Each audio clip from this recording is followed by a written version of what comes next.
எங்கள் வீட்டு தம்பி சார் ஸ்கூல் ஸ்நாக்ஸுக்கு சாக்லேட் கொல்கட்டை தான் வேணும்னு நேற்று நைட்டே ஆர்டர் போட்டுட்டாங்க. அதனால் ஃபஸ்ட்டு அதுதான் செய்ய ஆரம்பித்தேன். சாக்லேட் கொல்கட்டைனா வேறு ஒன்றும் இல்லைங்க, ராகி கொல்கட்டை தான். சின்ன பிள்ளையிலேருந்து அவனுக்கு இந்த மாதிரி தான் சொல்லி கொடுத்துக்கிட்டு இருக்க. சாக்லேட் கொல்கட்டைனா அவனும் விரும்பி சாப்பிடுவான்.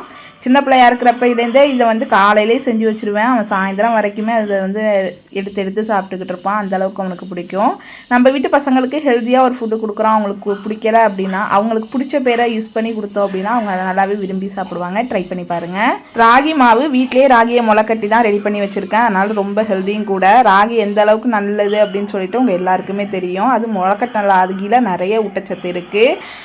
இதுக்கு வந்து நான் பச்சரிசி மாவு 1/2 கப்பு அப்படின்னா 1/2 கப்பு வந்து ராகி எடுத்துப்பேன். அப்போ தான் அந்த கொழுக்கட்டை வந்து சாஃப்டாக வரும். வெறும் ராகி மாவு மட்டும் எடுத்துக்கிட்டோம் அப்படின்னா கொழுக்கட்டை வந்து கொஞ்சம் வளவலன்னு வரும். பசங்க லைக் பண்ணி சாப்பிட மாட்டாங்க.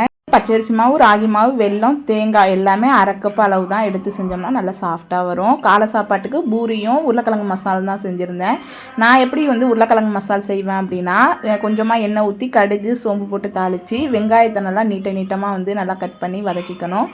உப்பு, பச்சை மிளகா, கருவேப்பிலை போட்டு நல்லா வதக்கிட்டு ஒரு சின்ன பழமாக சேர்த்து வதக்கிக்கணும். இதோட இஞ்சி கொஞ்சம் துருவி போட்டுக்கணும்.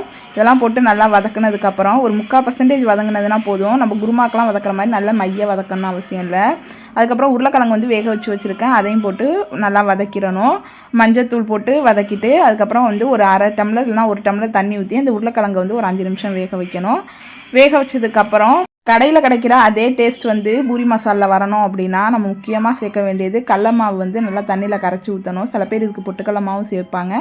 பட் கடல மாவு போட்டால் தான் அந்த கரெக்டான டேஸ்ட் வந்து வரும். தண்ணியாக வேணும் குருமா அப்படின்னா கொஞ்சம் தண்ணி ஊற்றிக்கலாம். இல்லை ஹோட்டலில் கிடைக்கிற மாதிரி திக்காக வேணும்னா கொஞ்சமாக தண்ணி ஊற்றி ஒரு 10 நிமிஷம் மீடியம் ஃப்ளேமில் கொதிக்க வச்சு இறக்கணும். சைடு வந்து மசாலா ரெடி பண்ணிக்கிட்டு இருக்கப்பே ஒரு சைடு பூரியையும் தேய்ச்சிட்டேன். பூரி வந்து நல்லா உப்பி வரத்துக்கு ஒரே ஒரு டிப்ஸு தான். நான் இதில் ஜீனி, ரவா அதெல்லாம் எதுவுமே போட மாட்டேன். அதனால் எனக்கு நல்லா உப்பி வரும். பூரி தேய்க்கிறப்ப நைஸாக சப்பாத்தி தேய்க்கிற மாதிரி தேய்க்காமல் கொஞ்சம் திக்காக தேய்ச்சோம் அப்படின்னா பூரி நல்லா புசு புசுன்னு வரும்.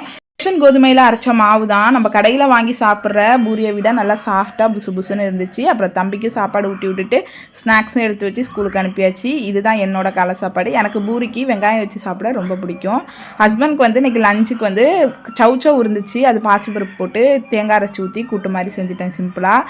காய்கறி அதுலேயே நிறையா இருக்கிறதுனால வேறு எதுவும் காய்கறி செய்யலை. தொட்டுக்கிறதுக்கு முட்டை மட்டும் பொரியல் செஞ்சுட்டேன். இப்போலாம் வந்து தயிர் வீட்டிலேயே ஊற்றி வச்சுடுறது.